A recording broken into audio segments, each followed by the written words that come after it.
அடிக்கடி மௌத்தை நினைச்சா அவ்வளோ சீக்கிரமாக மௌத்து வராதான்.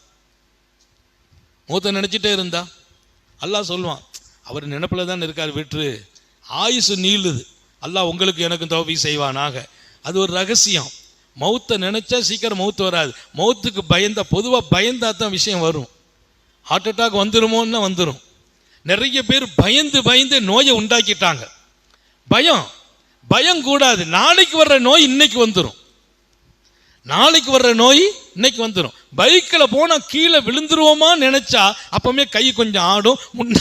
முன்னால ஒருத்தன் வந்து நம்ம பைக்கு முன்னால நின்று அவன் லேசா லம்போம், நம்ம உளுந்துருவோமான்னு நினைக்க கூடாது.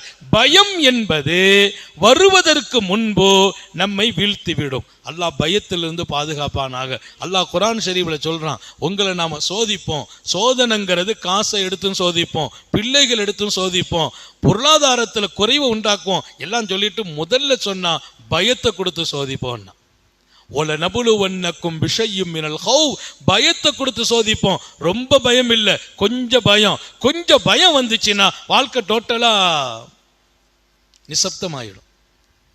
பள்ளிவாசலுக்கெல்லாம் வர முடியாது. வீட்டிலேருந்து ஒரு ஹஜார் கொஞ்சம் இடையில சௌம் இல்லை, ஃபோன் படித்தாங்க, ஹஜார் இங்கே வாங்க அப்படின்னு. அவர் சொல்கிறார், எனக்கு பயமாக இருக்கா சார், அது வந்தால் தள்ளிடுமோன்னு பயப்படுறேன்னார். கதை முடிஞ்சிட்டு.